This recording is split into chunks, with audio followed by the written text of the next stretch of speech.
എൻ്റെ ഒരു സുഹൃത്ത് പറഞ്ഞ ഒരു അനുഭവമുണ്ട്. കേൾക്കണ്ടല്ലോ അല്ലേ? അദ്ദേഹം എറണാകുളത്ത് കൊച്ചിയിൽ ഒരു സുഹൃത്തിൻ്റെ വീട്ടിൽ പോയതാ. ആദ്യമായിട്ടാണ് ആ വീട്ടിൽ പോണത്. ഇത്രയും കാലം ആ ചങ്ങാതി ഇദ്ദേഹത്തെ ആ വീട്ടിലേക്ക് വിളിച്ചിട്ടില്ല, ക്ഷണിച്ചിട്ടില്ല. അതിൻ്റെ കാരണം അദ്ദേഹത്തിന് ആ വീട്ടിൽ ചെന്നപ്പോൾ മനസ്സിലായി. കാരണം വീട് എന്ന് പറയാനൊരു വീട് അവിടെ ഇല്ല, ഒരു ചെറിയ കുടിൽ മാത്രമേ ഉള്ളൂ. ചെറിയ ഷീറ്റൊക്കെ വലിച്ചു കെട്ടിയിട്ടുള്ള ഒരു ചെറിയ കുടില്. അങ്ങനെ അവർ കൊടുത്ത ഭക്ഷണമൊക്കെ കഴിച്ചിട്ട് അദ്ദേഹം അവിടുന്ന് തിരിച്ചു പോരാ, കോഴിക്കോട്ടേക്ക് പോരാ. പക്ഷെ കോഴിക്കോട്ടേക്ക് വരുന്ന സമയത്ത് ഇദ്ദേഹത്തിൻ്റെ മനസ്സിൽ നിറച്ചും ആ വീടാണ്. ഭയങ്കര സങ്കടമായി. അങ്ങനെ കോഴിക്കോട്ടേക്ക് ട്രെയിനിൽ വരുന്ന സമയത്ത് ഷൊർണൂരിൽ വെച്ച് ഇദ്ദേഹത്തിൻ്റെ 2 ചങ്ങാതിമാർ ട്രെയിനിലേക്ക് കയറി. ഒരാൾ നല്ല സമ്പന്നനാണ്, നല്ല മനുഷ്യനുമാണ്. അപ്പോൾ ഓരോ കാര്യങ്ങൾ സംസാരിക്കുന്നതിനിടയിൽ ഇദ്ദേഹം ആ വീടിനെ കുറിച്ച് പറഞ്ഞു. ഒരു ചെറിയ വീടുണ്ടാക്കി കൊടുക്കാൻ കഴിയുമോ? അവരത്രയും ആവശ്യമുള്ള ആളുകളാണ്. അപ്പം അദ്ദേഹത്തിനത് താല്പര്യമായി. അദ്ദേഹം അഡ്രസ്സൊക്കെ ചോദിച്ചു വാങ്ങി. ആ യാത്ര അവസാനിച്ചു. കുറേ ദിവസങ്ങൾ കഴിഞ്ഞു, 2 മാസങ്ങൾ കഴിഞ്ഞു. അപ്പം ഇദ്ദേഹത്തിനൊരു ഫോൺ കോൾ വന്നു. വിളിക്കുന്നത് ആരാണെന്നറിയോ? കൊച്ചിയിലെ ആ സുഹൃത്താണ്. അദ്ദേഹം വിളിച്ചിട്ട് പറഞ്ഞു, നിങ്ങളുടെ ചങ്ങാതി വന്നിരുന്നു, നമുക്കൊരു കുഞ്ഞു വീട് പണിത് തന്നു, ഞങ്ങൾക്ക് വല്ലാത്ത ആശ്വാസമായി. അദ്ദേഹം ഞങ്ങളുടെ ഒരു സൽക്കാരത്തിന് പോലും നിന്നില്ല. ഞങ്ങളുടെ സ്നേഹം, ഞങ്ങളുടെ കടപ്പാട് നിങ്ങൾ അദ്ദേഹത്തെ അറിയിക്കണം. ഇദ്ദേഹം വേഗം ഫോൺ എടുത്തിട്ട് ആ സുഹൃത്തിനെ വിളിച്ചു. എന്നോടൊന്ന് പറഞ്ഞുകൂടായിരുന്നോ പോകുന്ന കാര്യം? ആ വീട് പണിയുന്ന കാര്യം എന്നോടൊന്ന് പറഞ്ഞുകൂടായിരുന്നോ? ഏത് വീട്? അപ്പൊ ആ വീട് പണിത് കൊടുത്തില്ലേ? ഇല്ല, ഞാനവിടെ പോയിട്ടില്ല. ഓരോ തിരക്കുകളിൽ അത് പെട്ട് ഞാനത് മറന്നുപോയി. ഇദ്ദേഹം ആകെ അമ്പരന്നു. പിന്നെ ആരാണ് ആ വീട് പണിത് കൊടുത്തത്? ആരാണ്? കൂടെ ഉണ്ടായിരുന്ന മറ്റേ സുഹൃത്താണ്. അദ്ദേഹം അയാളോട് വിഷയം പറഞ്ഞിട്ടേ ഇല്ല. ഒരു ചെറിയ അധ്യാപകനാണ്, ഒരു LP സ്കൂളിലോ UP സ്കൂളിലൊക്കെ പഠിപ്പിക്കുന്ന ഒരു അധ്യാപകൻ. ഒരു മനുഷ്യൻ്റെ സങ്കടങ്ങൾ കേൾക്കുമ്പോൾ, ഒരു മനുഷ്യൻ്റെ ദുഃഖങ്ങൾ അറിയുമ്പോൾ, ഒരു മനുഷ്യൻ്റെ മുറിവ് കാണുമ്പോൾ ഉള്ളിലിങ്ങനെ പൊടിയുന്ന കനിവിൻ്റെയും സ്നേഹത്തിൻ്റെയും ഒക്കെ പേരാണ് ഹ്യൂമാനിറ്റി. അതിങ്ങനെ മനസ്സിൽ നിറഞ്ഞു നിന്നിരുന്ന ഒരു വലിയ മനുഷ്യൻ്റെ ഓർമ്മയിലാണ് ഇത്തരമൊരു സ്ഥാപനം ഇവിടെ പണിതുയർത്തുന്നത്. പാണക്കാട് സയ്യിദ് മുഹമ്മദ് അലി ശിഹാബ് തങ്ങൾ. അതൊരു നാമപദമല്ല, അതൊരു ക്രിയാരൂപമാണ്. അതൊരു നൗണല്ല, അതൊരു വെർബായിരുന്നു. അതാണ് ആ പേരിൻ്റെ പ്രത്യേകത. അതൊരു നൗണല്ല, അതൊരു വെർബായിരുന്നു. 73-ാമത്തെ വയസ്സിൽ ഈ ലോകത്ത് നിന്ന് തിരിച്ചു പോകുമ്പോൾ ബാക്കിയാക്കിയ കുറേ കർമ്മകാണ്ഡങ്ങളുടെ, വിശിഷ്ടമായ ഓർമ്മകളുടെ, ഉജ്ജ്വലമായ പ്രവർത്തനങ്ങളുടെ, ബാക്കിയാകുന്ന കർമ്മങ്ങളുടെ ഒക്കെ പേരാണ് പാണക്കാട് സയ്യിദ് മുഹമ്മദ് അലി ശിഹാബ് തങ്ങൾ. ഞാനൊരു ചോദ്യം ചോദിക്കാം. ഭയം എന്നൊരു വാക്കുണ്ടല്ലോ, ഭയം. കന്നഡയിൽ എന്താ പറയാ? ഭയം തന്നെ അല്ലേ? ഭയ. ഭയം എന്ന വാക്കിൻ്റെ ഓപ്പോസിറ്റ് എന്താണ്?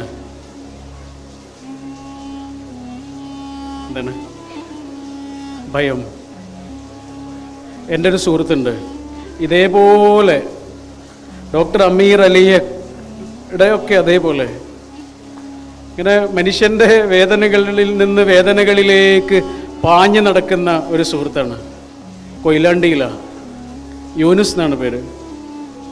അവന് എന്നോട് പറഞ്ഞൊരു സംഭവമുണ്ട്. പാലിയേറ്റീവ് കെയറിലൊക്കെ ഉള്ള ആളാണ്. അപ്പം അദ്ദേഹവും അദ്ദേഹത്തിൻ്റെ വോളണ്ടിയേഴ്സും ഒക്കെ ഒരു ദിവസം ഒരു രോഗിയുടെ അടുത്തേക്ക് ചെന്നതാണ്. ബാബു എന്നാണ് ആ രോഗിയുടെ പേര്.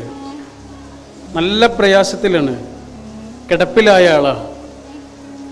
ഇവരിങ്ങനെ തുടർച്ചയായിട്ട് ചെല്ലും ബാബുവിൻ്റെ അടുത്തേക്ക്. ഓരോ ആഴ്ചയിലും ഇവരിങ്ങനെ ഹോം കെയറിന് പോകുന്നത് പതിവായി. ഒരു ദിവസം ബാബു യൂനിസിൻ്റെ കയ്യിലേക്ക് ഒരു ബോട്ടിൽ കൊടുത്തു, ചെറിയൊരു കുപ്പി. എന്നിട്ട് പറഞ്ഞു, അതെവിടെങ്കിലും കൊണ്ടുപോയിട്ട് കളഞ്ഞോളൂ. അപ്പോൾ യൂനിസ് ചോദിച്ചത് എന്താണ്? ബാബു പറഞ്ഞു, അത് പോയിസണാണ്, വിഷത്തിൻ്റെ കുപ്പിയാണ്. എനിക്കാകെയുള്ളത് ഒരു അമ്മയും ഒരു പശുവുമാണ്.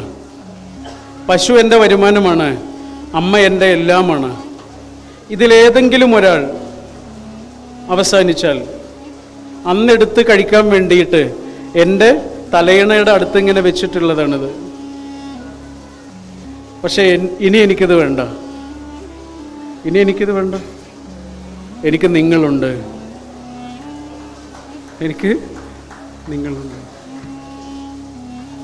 ഭയം എന്നുള്ള വാക്കിൻ്റെ വിപരീതം എന്താണ്? അഭയമാണ്, ഷെൽട്ടർ. അഭയം. സത്യം അസത്യം, ഹിംസ അഹിംസ, ഭയം അഭയം. ഒരു മനുഷ്യന് മറ്റൊരു മനുഷ്യനിൽ നിന്ന് കിട്ടുന്ന ആ അഭയബോധം ഉണ്ടല്ലോ, അതിലൂടെ ലഭിക്കുന്ന ധൈര്യമുണ്ടല്ലോ, അതാണ്.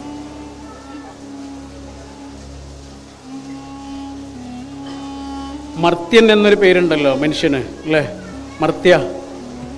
മർത്യൻ എന്നുള്ള വാക്കിൻ്റെ അർത്ഥം എന്താണ്? നമ്മളൊക്കെ ഇങ്ങനെ പറയും, മനുഷ്യൻ, മർത്യൻ എന്നൊക്കെ പറയില്ലേ? മർത്യൻ എന്നുള്ള വാക്കിൻ്റെ അർത്ഥം എന്താണ്? മരിച്ചു പോകുന്നവൻ എന്നാണ്. മൃതിയുള്ളവനാണ് മർത്യൻ.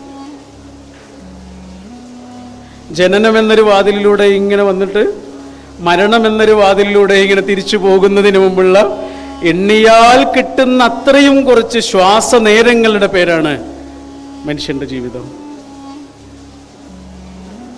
ജീവിച്ച വർഷങ്ങൾ പ്രധാനമേ അല്ല, വർഷിച്ച ജീവിതമാണ് പ്രധാനം. CH മുഹമ്മദ് കോയ ജീവിച്ചത് 56 കൊല്ലമാണ്. 56 കൊല്ലം. ഒരു മലയാളിക്ക് എത്താവുന്ന എല്ലാ ഉയരങ്ങളിലും എത്തിയ മനുഷ്യനാണ്. മുഖ്യമന്ത്രി പദവി മുതൽ കഴിഞ്ഞ ദിവസം അന്തരിച്ച പുനീത് രാജ്കുമാർ ഇങ്ങോട്ടിങ്ങനെ വരുമ്പോൾ കാണുന്നുണ്ട് അദ്ദേഹം ഈ നാട്ടിലെ മനുഷ്യരുടെ മനസ്സിൽ എത്രത്തോളമുണ്ട് എന്ന്. അത്രയധികമുണ്ട്. അഭിനയം കൊണ്ട് മാത്രമല്ലല്ലോ, അത് അടയാളപ്പെടുത്തിയ ഒരു ജീവിതം കൊണ്ടുകൂടിയാണത്. 46 വയസ്സൊക്കെ മതി. 48 വയസ്സ് വരെയാണ് മുഹമ്മദ് അബ്ദുറഹ്മാൻ സാഹിബ് ജീവിച്ചത്. അതിൽ 10 കൊല്ലം ജയിലിലായിരുന്നു. 63 കൊല്ലമാണ് ഹബീബായ റസൂൽ സല്ലല്ലാഹു അലൈഹി വസല്ലം ജീവിച്ചത്. 63 കൊല്ലം എത്ര ചെറിയൊരു കാലയളവാണ്. പക്ഷെ അടയാളപ്പെടുത്തിയ ആയുസ്. TV കൊച്ചുബാവ എന്ന ഒരു എഴുത്തുകാരനുണ്ട് മലയാളത്തിൽ, മരിച്ചുപോയി. അദ്ദേഹത്തിൻ്റെ ഒരു നോവലിൽ ഒരു കഥാപാത്രം പറയുന്നൊരു വാക്കുണ്ട്. നമ്മളെപ്പോഴും കാണുന്ന സ്ഥലത്ത് ഇങ്ങനെ എഴുതി വെക്കേണ്ട വാക്കാണ്. എന്താണെന്നറിയോ? നീ ജീവിച്ചു, ജനിച്ചു, ജീവിച്ചു, മരിച്ചു. ജനിച്ചു, ജീവിച്ചു, മരിച്ചു. ശരി, പക്ഷെ എന്തത്ഭുതമാണ് ചെയ്തത്? ജനിച്ചു, ജീവിച്ചു, മരിച്ചു, പക്ഷെ എന്തത്ഭുതമാണ് ചെയ്തത് എന്ന ഒരു ചോദ്യം അവനവൻ്റെ ഉള്ളിൽ നിന്ന് ഉയരുമ്പോൾ അതിന് കൊടുക്കാനുള്ള ചില ഉത്തരങ്ങൾ ഈ പറയുന്ന ഞാനും കേൾക്കുന്ന നിങ്ങളും കരുതി വെക്കേണ്ടതുണ്ട്. അതിനുള്ള ഒരവസരമാണ് ഇത്. Palliative clinic, Shihab Thangal centre for humanity. എന്തൊരു മനോഹരമായ പേരാണത്. സെൻറ്റർ ഫോർ ഹ്യൂമാനിറ്റി മനുഷ്യത്വത്തിൻ്റെ കേന്ദ്രമാണ്. മതത്തിൻ്റെയോ ജാതിയുടെയോ വർണ്ണത്തിൻ്റെയോ ഒന്നും വ്യത്യാസമില്ലാതെ മനുഷ്യൻ്റെ സങ്കടങ്ങളുടെ അതിന് പരിഹാരം കണ്ടെത്തുന്ന കേന്ദ്രമാണ്. ചോരയ്ക്ക് മാത്രമല്ല, കണ്ണീരിനും. ലോകത്തെല്ലാ സ്ഥലങ്ങളിലും ഒരേ നിറമാണ്. ചോരയ്ക്ക് എല്ലാ സ്ഥലത്തും ഒരേ നിറമാണെന്ന് പറയില്ലേ? ചോരയ്ക്ക് മാത്രമാണോ? കണ്ണീരിനും എല്ലാ സ്ഥലങ്ങളിലും ഒരേ നിറമാണ്. യാതൊരു വ്യത്യാസമില്ലല്ലോ. അതുകൊണ്ട് ഒരായുസ് കൊണ്ട് എനിക്കെന്ത് ചെയ്യാൻ കഴിയും? എനിക്ക് 39 വയസ്സായി. ഈ നിമിഷത്തിൽ ഞാൻ TV കൊച്ചുബാവയുടെ കഥാപാത്രം ചോദിച്ച ചോദ്യം എന്നോട് ചോദിക്കുമ്പോൾ എന്താണ് എൻ്റെ കയ്യിലെ ഉത്തരം? നീ ജനിച്ചു, നീ ജീവിച്ചു, നീ മരിച്ചു, പക്ഷെ എന്ത് അത്ഭുതമാണ് ചെയ്തത്? ഒരു വലിയ ഉസ്താദ് ഉണ്ടായിരുന്നു, വലിയൊരു മാസ്റ്റർ. ആ മാസ്റ്ററുടെ കീഴിൽ കുറേ ആളുകൾ പഠിക്കാൻ വരും. 2 ആളുകൾ വന്നു. ആ 2 ആളുകൾ പഠനമൊക്കെ കഴിഞ്ഞിട്ട് തിരിച്ചു പോകുന്ന സമയത്ത് മാഷ് 2 ആളുടെയും കയ്യിൽ ഓരോ രൂപ കൊടുത്തു, 1 രൂപയുടെ നാണയം. എന്നിട്ട് പറഞ്ഞു, ഈ 1 രൂപയുടെ നാണയം കൊണ്ട് എന്താണോ കിട്ടുക അത് വാങ്ങിയിട്ട് ഒരു റൂം മുഴുവനും നിറക്കണം. 2 ആൾക്ക് ഓരോ റൂം കൊടുത്തു. ആ റൂം മുഴുവനും നിറക്കണം.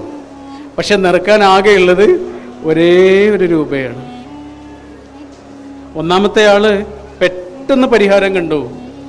കാരണം ഏറ്റവും ചെറിയ വിലക്ക് കിട്ടുന്ന കുറേ മാലിന്യങ്ങൾ വാങ്ങിയിട്ട് ആ റൂമിൽ നിറച്ചു വെച്ചു. ഈസി. രണ്ടാമത്തെ ആൾ വേറൊരു സൂത്രമാണ് ചെയ്തത്. അങ്ങനെ ഗുരു ഇവരെന്താണ് ചെയ്തത് എന്നറിയാൻ വേണ്ടിയിട്ട് ആദ്യത്തെ റൂമിലേക്ക് വന്ന് ഗുരുവിന് ആ റൂമിലേക്ക് പ്രവേശിക്കാൻ പോലും കഴിഞ്ഞില്ല. അവിടെയുള്ള വാസന കൊണ്ട് ഗുരു പെട്ടെന്ന് പിന്മാറി. എന്നാൽ രണ്ടാമത്തെ ആളുടെ റൂമിലേക്ക് ചെന്നപ്പോൾ 1 രൂപയുള്ളൂ. അതുകൊണ്ട് വാങ്ങാൻ കിട്ടുന്ന 2 സാധനങ്ങൾ അദ്ദേഹം അവിടെ വാങ്ങി വെച്ചിട്ടുണ്ട്. ഒന്ന് ഒരു മെഴുകുതിരിയായിരുന്നു,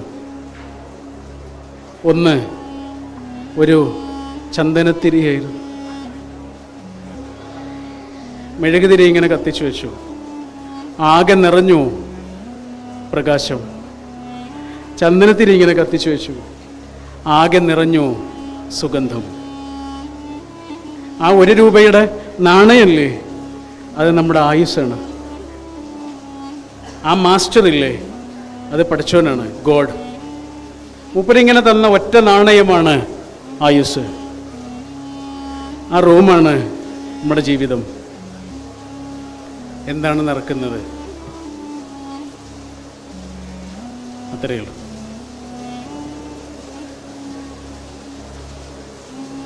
മനുഷ്യരിലെ വൈവിധ്യങ്ങളെയും മനുഷ്യൻ്റെ സങ്കടങ്ങളെയും മനുഷ്യൻ്റെ ജീവിതത്തിലെ എല്ലാ മാറ്റങ്ങളെയും ഹൃദയപൂർവം സ്വീകരിക്കാൻ കഴിയുന്ന ഒരു വികാസത്തിലേക്ക് ഒരാൾ വളരുന്നതിൻ്റെ പേരാണ് ഹ്യൂമാനിറ്റി.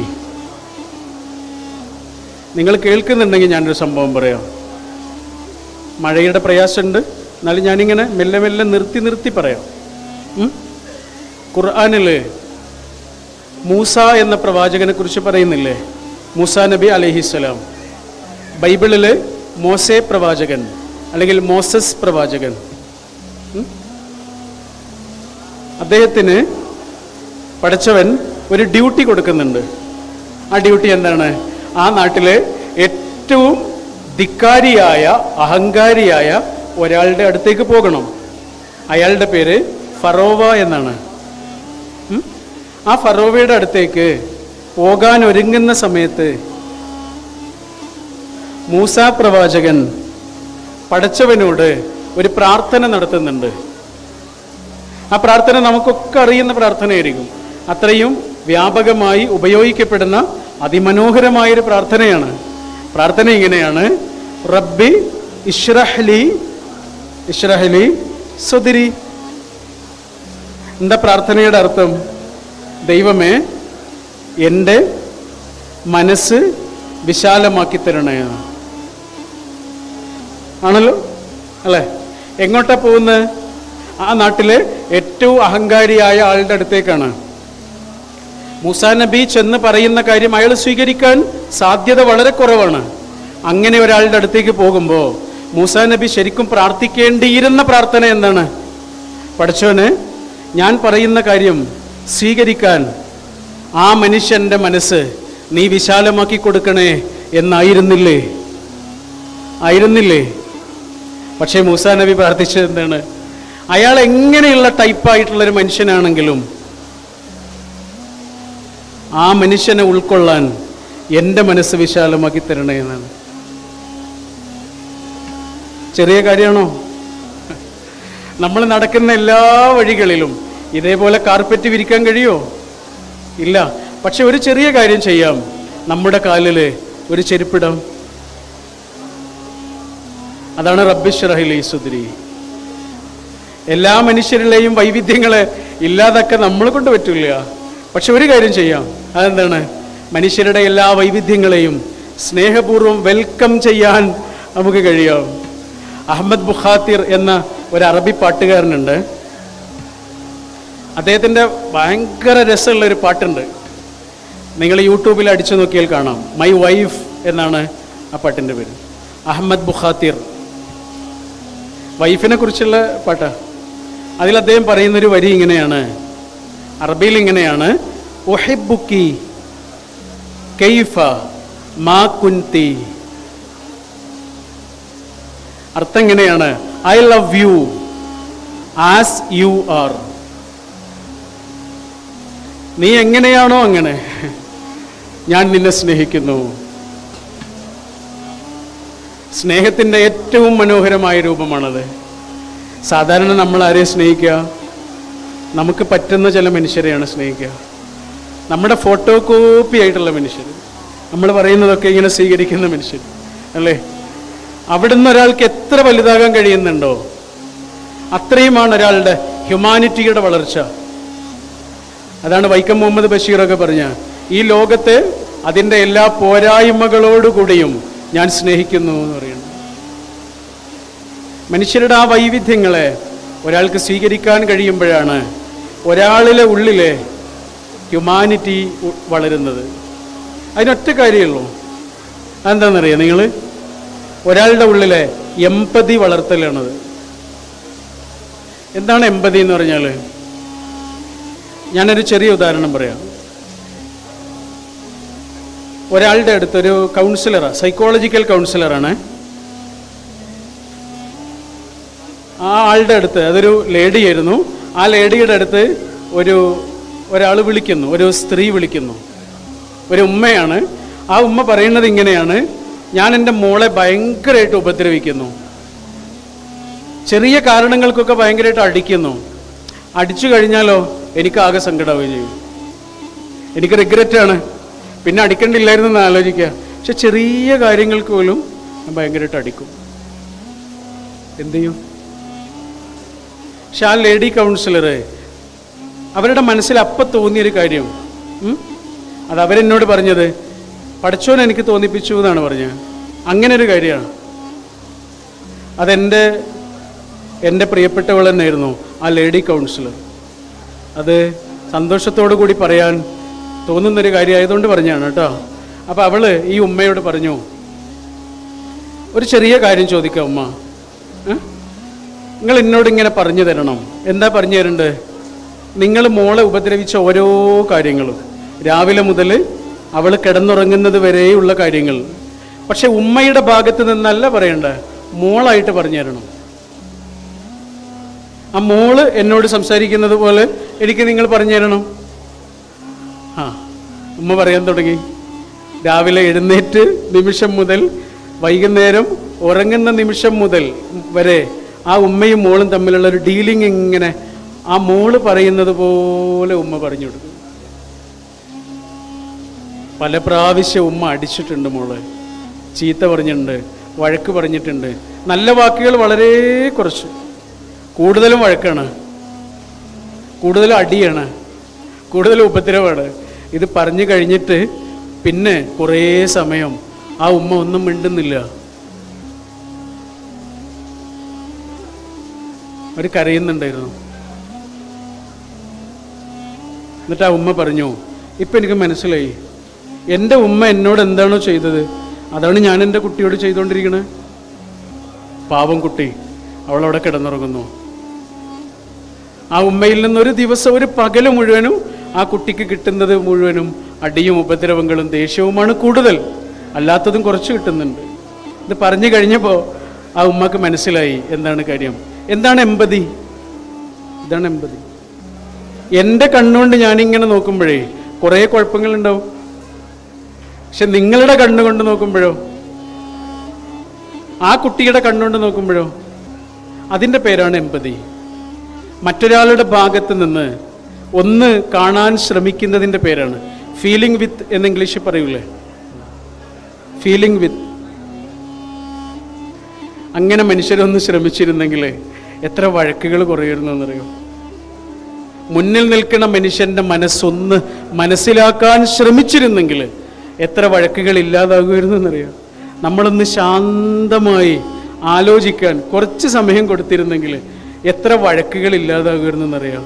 ഒരു മെസ്സേജ് വന്നിട്ട് അപ്പോൾ തന്നെ അതിന് മറുപടി ഒന്ന് കൊടുത്തില്ലായിരുന്നെങ്കിൽ എത്ര വഴക്കുകൾ ഇല്ലാതാകുമായിരുന്നു എന്നറിയാം. എത്ര ബ്ലോക്കിംഗ് കുറയുമായിരുന്നു എന്നറിയാം. നമ്മുടെ ബ്ലോക്ക് ലിസ്റ്റിൽ നിന്ന് എത്ര ആളുകളെ ഒഴിവാക്കായിരുന്നു എന്നറിയാം. നമ്മുടെ ബ്ലോക്ക് ലിസ്റ്റിലെ കുറേ ആളുകളുണ്ട് എന്നുള്ളത് നമ്മുടെ മഹത്വത്തിൻ്റെ ഒരടയാളവുമല്ല.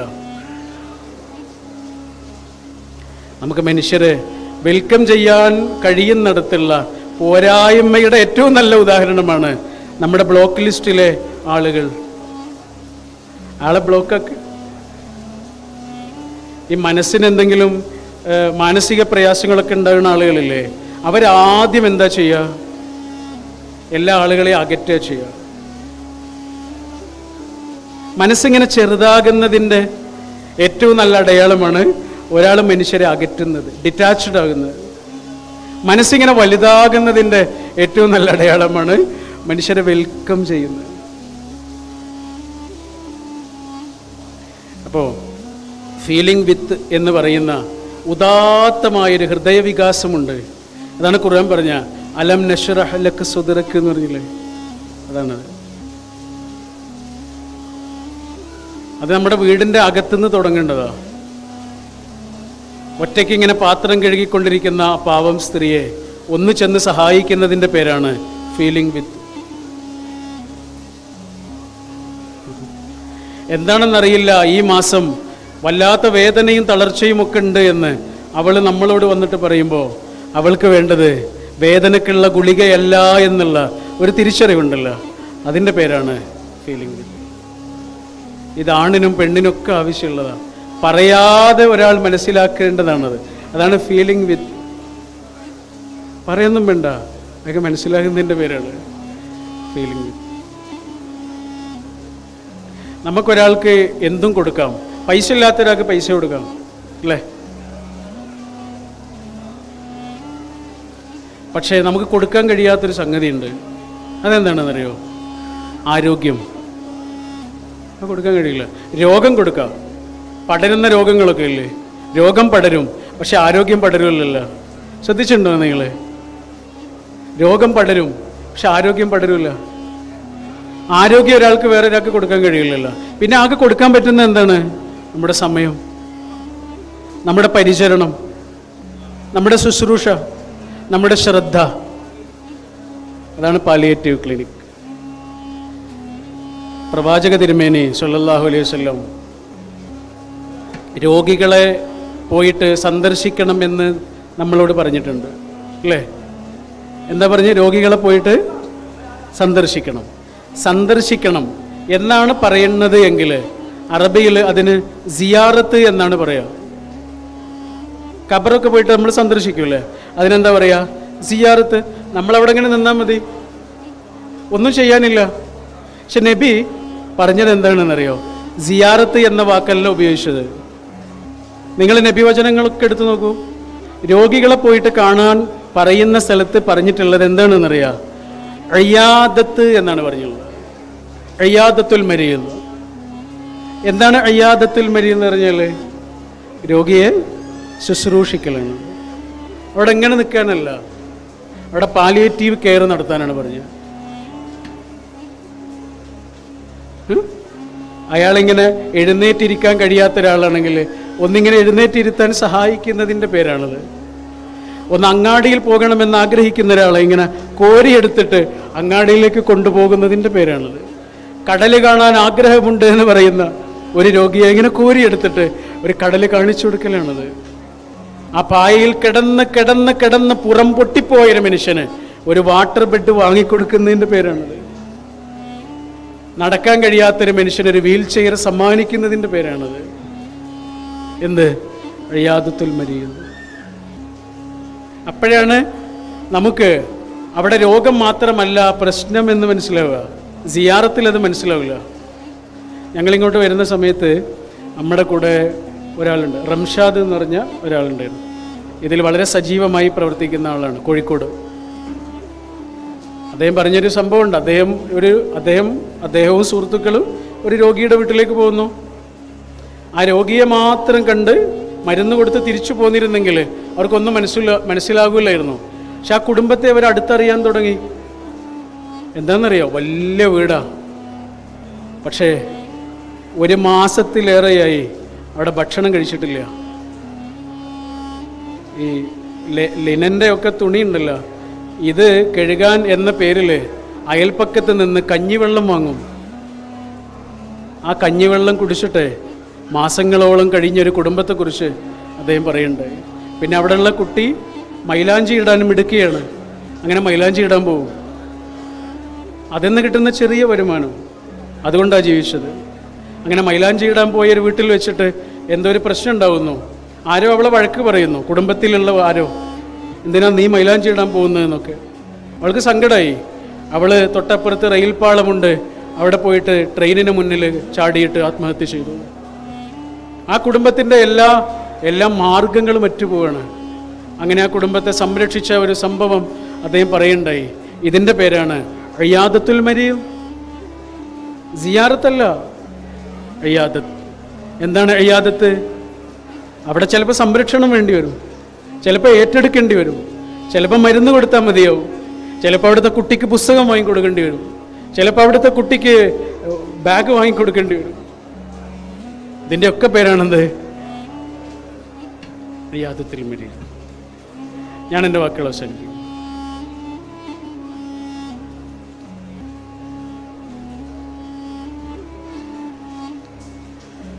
ഞാനൊരു ചെറിയ ഉദാഹരണം പറയാം. ഇപ്പോൾ നിങ്ങളുടെ ഭാര്യയും ഒരു യാത്ര പോകുകയാണെന്ന് വിചാരിച്ചു, ഹജ്ജിന് പോകുകയാണെന്ന് വിചാരിച്ചു. ആ സമയത്ത് നിങ്ങളുടെ മക്കൾ മാത്രമേ വീട്ടിലുള്ളൂ. അപ്പോൾ നിങ്ങൾ എന്ത് ചെയ്താണ്? നിങ്ങളുടെ മക്കൾക്ക് കുറേ നിർദ്ദേശങ്ങൾ ഒരു പേപ്പറിൽ എഴുതി കൊടുക്കുകയാണ്. സത്യം മാത്രമേ പറയാൻ പാടുള്ളൂ, ആരെയും ഉപദ്രവിക്കാൻ പാടില്ല, മരുന്ന ആളുകളെ സഹായിക്കണം, അയൽക്കാരോട് നല്ല രീതിയിൽ പെരുമാറണം, യാചകരൊക്കെ വന്നാൽ എന്തെങ്കിലും സഹായിക്കണം എന്നൊക്കെ ഒരു പേപ്പറിൽ ഇങ്ങനെ എഴുതിയിട്ട് നിങ്ങൾ കൊടുക്കുകയാണ് മക്കൾക്ക്. അങ്ങനെ 1 മാസം കഴിഞ്ഞിട്ട് നിങ്ങൾ തിരിച്ചു വരികയാണ്. അങ്ങനെ തിരിച്ചു വരുന്ന സമയത്ത് നിങ്ങൾ എന്താ കാണുന്നതെന്നറിയോ? എന്താ കാണുന്നത്? കുട്ടികളിത് വായിച്ചുകൊണ്ടിരിക്കുക. സത്യം മാത്രമേ പറയാവൂ, ആരെയും ചതിക്കാൻ പാടില്ല, ആരെയും പറ്റിക്കാൻ പാടില്ല, യാചകർ വന്നാൽ സഹായിക്കണം, മനുഷ്യരെ കണ്ടറിഞ്ഞിട്ട് അവർക്ക് സഹായങ്ങൾ കൊടുക്കണം, അയൽക്കാരോട് നല്ല രീതിയിൽ പെരുമാറണം എന്നൊക്കെ നിങ്ങൾ എഴുതി കൊടുത്ത ആ പേപ്പർ വായിച്ചു കൊണ്ടിരിക്കാനാണോ നിങ്ങളത് എഴുതി കൊടുത്തത്? ആണോ? ഇത് നടത്താനല്ലേ? അല്ലേ? ഇതിൻ്റെ പേരാണ് വേദഗ്രന്ഥം. ഇത് വായിച്ചുകൊണ്ടിരിക്കാനുള്ളതല്ല, നടപ്പിലാക്കാനുള്ളതിൻ്റെ പേരാണ്. വായിക്കുന്നതിന് പുണ്യമുള്ള ഗ്രന്ഥമാണ് വേദഗ്രന്ഥം. പക്ഷെ അതിനു വേണ്ടിയിട്ടല്ല അത് തന്നിട്ടുള്ളത്. ഓരോ വാക്കിനും ഓരോ അക്ഷരങ്ങൾക്കും പുണ്യമുണ്ട്, അത് വേറെ കാര്യമാണ്. പക്ഷെ ഇത് തന്നത് എന്തിനാണ്? അത് വായിച്ചുകൊണ്ടിരിക്കാനല്ല, നടപ്പിലാക്കാനാണ്. അങ്ങനെ നടപ്പിലാക്കുന്നതിൻ്റെ ഏറ്റവും മനോഹരമായൊരു ദൃശ്യമാണ് ഇവിടെ നമ്മൾ കാണുന്നത്. Shihab Thangal centre for humanity. ജപ്പാനിലൊരു വലിയതനുണ്ടായിരുന്നേ, അദ്ദേഹത്തിൻ്റെ പേര് മിത്സുഷി എന്നാണ്. ഓർമ്മിച്ച് വെക്കണേ. എന്താണ്? മിത്സുഷി. അദ്ദേഹത്തിന് ഒരു വലിയ ആഗ്രഹം ഉണ്ടായിരുന്നു. ബുദ്ധമത പണ്ഡിതനാണ്. അപ്പോൾ അദ്ദേഹത്തിന് വലിയൊരു ആഗ്രഹം ഉണ്ടായിരുന്നു, ബുദ്ധമത ഗ്രന്ഥങ്ങളുണ്ടല്ലോ അത് ജാപ്പനീസ് ഭാഷയിലേക്ക് പരിഭാഷപ്പെടുത്തണം. അദ്ദേഹം പരിഭാഷപ്പെടുത്താനുള്ള ആളുകളൊക്കെ തയ്യാറാക്കി. പക്ഷെ അതിന് വലിയ സാമ്പത്തിക ചെലവുണ്ടല്ലോ, അപ്പോൾ പൈസയില്ല. അങ്ങനെ അദ്ദേഹം ഓരോ വീടുകളിലും കയറിയിട്ട് അതിനാവശ്യമുള്ള പൈസ ഉണ്ടാക്കി. 10,000 രൂപ, സപ്പോസ് 10,000 രൂപ ഉണ്ടാക്കി. അങ്ങനെ 10,000 രൂപ ഉണ്ടാക്കി അതിൻ്റെ ട്രാൻസ്ലേഷൻ്റെ വർക്കൊക്കെ തുടങ്ങാനിരിക്കുന്ന സമയത്താണ് ജപ്പാനിൽ വലിയ ഒരു പ്രളയമുണ്ടായത്. അങ്ങനെ പ്രളയത്തിൽ കുറേ ആളുകൾക്ക് വീടൊക്കെ നഷ്ടപ്പെട്ടു. അപ്പോൾ ആ വീട് നഷ്ടപ്പെട്ട ആളുകൾക്ക് വീട് കയറ്റാൻ വേണ്ടിയിട്ട് ആ പൈസ കൊടുത്തു. ട്രാൻസ്ലേഷൻ നടന്നില്ല. അങ്ങനെ 2ാമത്തെ വർഷവും ഇതേപോലെ ഓരോ വീടുകളിലും കയറി ഇറങ്ങി പൈസ ഉണ്ടാക്കി. 10,000 രൂപ ഉണ്ടായി. ട്രാൻസ്ലേഷൻ്റെ വർക്ക് തുടങ്ങാൻ സമയത്ത് ഭൂകമ്പം ഉണ്ടായി. അവിടെ ഇത് നടന്ന കാര്യമാണ് കേട്ടോ. വലിയൊരു ഭൂകമ്പം ഉണ്ടായിട്ട് ഇതേപോലെ വീടൊക്കെ നഷ്ടപ്പെട്ട ആളുകളെ സഹായിക്കാൻ കുറേ ആളുകൾ ഇറങ്ങി. ആ ഫണ്ടിലേക്ക് ഇദ്ദേഹം ആ 10,000 രൂപ കൊടുത്തു. ട്രാൻസ്ലേഷൻ നടന്നില്ല. 3ാമത്തെ വർഷവും ഇതേപോലെ പൈസ സ്വരൂപിക്കുന്നു, പൈസ റെഡിയാകുന്നു, ട്രാൻസ്ലേഷൻ്റെ വർക്ക് തുടങ്ങുന്നു, ട്രാൻസ്ലേഷൻ്റെ വർക്ക് പൂർത്തിയാകുന്നു. തടസ്സങ്ങളൊന്നും ഉണ്ടായില്ല. അങ്ങനെ ആ പുസ്തകം പുറത്തിറങ്ങുന്ന സമയത്ത് അതിൻ്റെ ഒരു മുഖവുര എഴുതൂലേ, അങ്ങനെ അദ്ദേഹം മുഖവുര എഴുതിയിട്ടുണ്ട്. ആ മുഖവുരയുടെ അവസാനത്തിൽ അദ്ദേഹം എഴുതിയ വാക്ക് ഇങ്ങനെയായിരുന്നു: ബുദ്ധമത ഗ്രന്ഥങ്ങളുടെ 3ാമത്തെ ട്രാൻസ്ലേഷനാണിത്. 3ാമത്തെ ട്രാൻസ്ലേഷനാണ് ഇത്. 1ാമത്തെയും 2ാമത്തെയും ട്രാൻസ്ലേഷൻ നിങ്ങളിലേക്ക് വന്നത് പുസ്തകങ്ങളായിട്ടല്ല, കാരുണ്യമുള്ള പ്രവർത്തനങ്ങളായിട്ടായിരുന്നു. 3ാമത്തെ ട്രാൻസ്ലേഷൻ പുസ്തകമായിട്ടും വരുന്നു. എന്താണ് വേദഗ്രന്ഥം? നടപ്പിലാക്കാനുള്ളതാണ്. കരയുന്ന മനുഷ്യനിലേക്ക് ഇങ്ങനെ തിരിഞ്ഞു നോക്കാൻ പറയുന്നു. അവഗണിക്കപ്പെട്ട മനുഷ്യന് നേരെ നോക്കാൻ പറയുന്നു. നാവറുക്കപ്പെട്ടവന്റെ നാവായി മാറാൻ പറയുന്നു. ആട്ടിയകറ്റപ്പെട്ട മനുഷ്യരുടെ അഭയമായി മാറാൻ പറയുന്നു. ഭയമുള്ള മനുഷ്യർക്ക് ഷെൽട്ടറായി മാറാൻ പറയുന്നു. കണ്ണ് കാണാത്തൊരു മനുഷ്യൻ ഇങ്ങനെ നടന്നു പോകുമ്പോൾ അയാളെ ഇങ്ങനെ തോളിൽ പിടിച്ചിട്ട് നടക്കാൻ നമ്മൾ സഹായിക്കുമ്പോൾ എത്ര ചുവടുകളാണോ ആ മനുഷ്യൻ വെക്കുന്നത്, അത്രയും ചുവടുകൾ നമ്മുടെ പാപങ്ങൾ പൊറുക്കപ്പെടുമെന്ന് പറഞ്ഞിട്ടുണ്ട് ഈ ലോകത്തിൻ്റെ മഹാവെളിച്ചമായ തിരുദൂതർ സല്ലല്ലാഹു അലൈഹി വസല്ലം.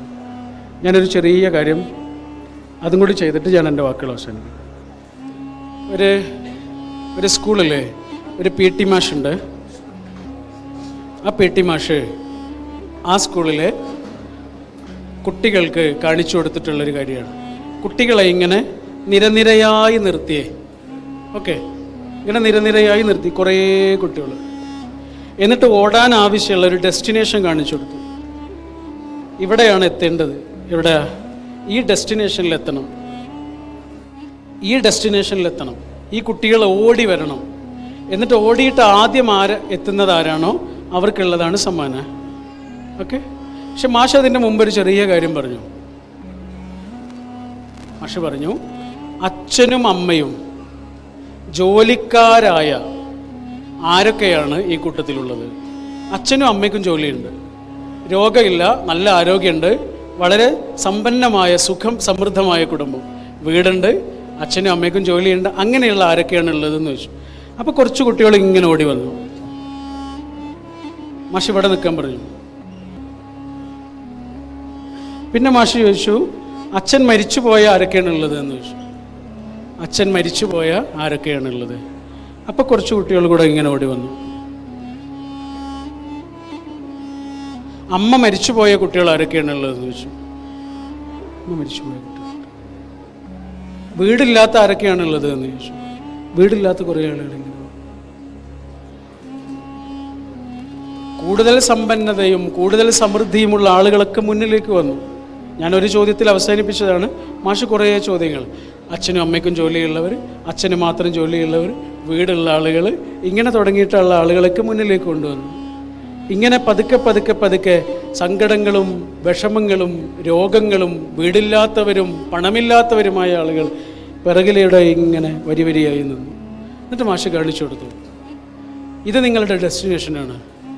ഓക്കെ, ഇവർക്ക് ഡെസ്റ്റിനേഷനിലെത്താൻ, ജീവിത വിജയമാകുന്ന ഡെസ്റ്റിനേഷനിലെത്താൻ, സക്സസ് എന്ന പോയിന്റിലേക്ക് ഇവർക്ക് എത്താൻ വളരെ കുറച്ച് അധ്വാനമേ ആവശ്യമുള്ളൂ. ഇവിടുന്ന് ഇത്ര വരേണ്ട കാര്യമുള്ളൂ. അവർക്ക് ഓക്കെയാണത്, എളുപ്പമാണ്. പക്ഷെ ഇവർക്ക് അത്ര എളുപ്പമല്ല അത്. ഇവർക്ക് അതിലേറെ പ്രയാസമാണ്. ഇവർക്കോ ചിലപ്പോൾ സ്വപ്നം പോലും കാണാൻ കഴിയാത്തത്രയും ദൂരെയാണ് അവരുടെ ഡെസ്റ്റിനേഷൻ. ഇവരതിനെക്കുറിച്ച് ആലോചിക്കാൻ പോലും കഴിയാത്തത്രയും പിന്നിലാണ്. എന്നിട്ട് മാഷ് പറഞ്ഞു കൊടുത്തു, ഇതാണ് ജീവിതത്തിൻ്റെയും അവസ്ഥ. എല്ലാവരും ഒരുപോലെയല്ല. അതാണ് ജീവിതം. പിരിയൻ ഗോവണി കണക്കേ ഒരു ജീവിതമാണ്. അടുത്ത വളവിൽ എന്ത് സംഭവിക്കുന്നു നമുക്കറിയില്ല. സമൃദ്ധിയിൽ ജീവിച്ച എത്ര മനുഷ്യരാണ് അത്രയൊന്നും സമൃദ്ധമല്ലാത്ത അവസ്ഥകളിലേക്ക് നിമിഷ നേരങ്ങൾ കൊണ്ട് എടുത്തെറിയപ്പെടുന്ന കാഴ്ച നമ്മൾ കണ്ടതല്ലേ. ജോലി പോയി തിരിച്ചു വന്ന മനുഷ്യർ, മറ്റുള്ളവരുടെ സഹായത്തിലൂടെ ജീവിക്കേണ്ടി വന്ന മനുഷ്യർ, അവരാളുകളെ സഹായിച്ചിരുന്ന മനുഷ്യരാണ്. നിമിഷ നേരങ്ങൾ മതി, പിരിയൻ ഗോവണി കണക്കാണ്. അടുത്ത വളവിൽ എന്താണുള്ളതെന്ന് നമുക്ക് ആലോചിക്കാൻ പോലും കഴിയാത്ത അത്രയും വ്യത്യാസങ്ങളുള്ളൊരു ലോകമാണ്. ഇവിടെ മാഷ് പറഞ്ഞു കൊടുത്തു, ഇവരാകെ ചെയ്യേണ്ടത് ഇവർക്കൊന്ന് താങ്ങാവലാണ് എന്ന പാഠമാണ് മാഷ് പറഞ്ഞു കൊടുത്തത്. എന്തിനാണ് കൈ തന്നത്? ഇതാ നല്ല ആരോഗ്യമുള്ള കൈ എന്തിനാ തന്ന്? കൈയില്ലാത്ത ഒരു മനുഷ്യനെങ്കിലും ഇങ്ങനെ കൈപിടിക്കാനാണത്. എന്തിനാ കണ്ണ് തന്ന്? കണ്ണിങ്ങനെ കാണാൻ കഴിയുന്ന കാഴ്ച തന്നത് എന്തിനാണ്? കണ്ണ് കാണാത്ത ഒരു മനുഷ്യനെങ്കിലും നമ്മൾ ആശ്രയമായി മാറാനല്ലേ, അല്ലേ? കാതിങ്ങനെ തന്നിട്ടുണ്ട്, നടക്കാൻ കഴിയുന്നുണ്ട്, ഇരിക്കാൻ കഴിയുന്നുണ്ട്. ഇതില്ലാത്ത മനുഷ്യനെ കളിയാക്കാനുള്ളതല്ല. അവരെങ്ങനെ എന്തെങ്കിലും ഒരു കാര്യം നമ്മളിങ്ങനെ ചെയ്തു കൊടുക്കാൻ വേണ്ടിയിട്ടാണ് നമുക്കിത് തന്നതേ. സുമ്മല തുസ്അലുന്ന യൗമ ഇദിൻ അനിൻ നഈം എന്ന് പറഞ്ഞത് അതാണ്. ആന്റണി ഡിമെല്ലോ എന്ന് പറഞ്ഞൊരു എഴുത്തുകാരനുണ്ട് ഇംഗ്ലീഷിൽ.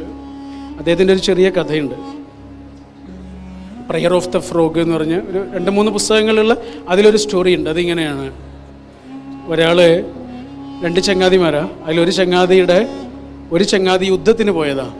അയാൾ ഇത്ര നേരമായിട്ട് തിരിച്ചു വന്നിട്ടില്ല. അപ്പോൾ ഈ ചങ്ങാതിക്ക് ആകെ ബേജാറായി. ഇവൻ പറഞ്ഞു, എനിക്ക് അവൻ്റെ അടുത്തേക്ക് പോകണം. പക്ഷെ ബോസ് സമ്മതിക്കുന്നില്ല, യുദ്ധമാണ്, അങ്ങോട്ട് പോകണ്ട. അവൻ എന്തായാലും മരിച്ചിട്ടുണ്ടാവും. യുദ്ധത്തിന് പോയ ഒരാൾ തിരിച്ചു വന്നിട്ടില്ല എന്ന് പറഞ്ഞാൽ അതിനൊറ്റ അർത്ഥമേ ഉള്ളൂ, അയാൾ മരിച്ചു. അതുകൊണ്ട് നീ അങ്ങോട്ട് പോകണ്ട എന്നാണ് മാഷ് ബോസ് അവനോട് പറഞ്ഞത്. പക്ഷെ ഇവന് പോയേ പറ്റൂ. അവസാനം ബോസ് സമ്മതിച്ചു, എന്നാ നീ പോയി വരൂ. അങ്ങനെ അവൻ പോയിട്ട് തിരിച്ചു വരുമ്പോൾ അവൻ്റെ ചുമലിൽ അവൻ്റെ ചങ്ങാതിയുടെ മൃതദേഹം ഉണ്ടായിരുന്നു. ചങ്ങാതി മരിച്ചു. ബോസ് അവനോട് പറഞ്ഞു, ഞാൻ നിന്നോട് ആദ്യം പറഞ്ഞില്ലേ അവൻ മരിച്ചിട്ടുണ്ടാവും, നീ വെറുതെ പോയില്ലേ, അവനെ ജീവനോടെ കാണാൻ കഴിഞ്ഞില്ലല്ലോ.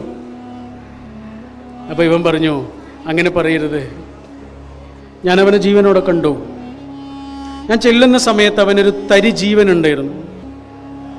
അവൻ എന്നെ കണ്ടു. എന്നോടൊരൊറ്റ വാക്കേ അവൻ പറഞ്ഞുള്ളൂ, അത് പറയാനേ അവൻ ആയുസ്സുണ്ടായതുള്ളൂ. അത് പറഞ്ഞിട്ട് അവൻ മരിച്ചു. അവൻ എന്നോട് പറഞ്ഞു, എനിക്കറിയായിരുന്നടാ നീ ഇവിടെ എത്തുമെന്ന്. എനിക്കറിയായിരുന്നു നീ ഇവിടെ വരുമെന്ന്. നമ്മുടെ ഈ ആയുസ്സിൽ ഒരു മനുഷ്യനെങ്കിലും ഏതെങ്കിലും ഒരു സമയത്ത് നമ്മളോട്, എനിക്കറിയാമായിരുന്നു നീ എൻ്റെ കൂടെ ഉണ്ടാകുമെന്ന്, എനിക്കറിയാമായിരുന്നു ഈ കിറ്റ് കൊണ്ട് നിങ്ങൾ ഇവിടെ വരുമെന്ന്, എനിക്കറിയായിരുന്നു ഈ മരുന്നുമായി നിങ്ങൾ ഇവിടെ എത്തുമെന്ന് എന്ന് പറഞ്ഞിട്ടുണ്ടെങ്കിൽ അതിൻ്റെ പേരാണ് ജീവിതം. Thank you.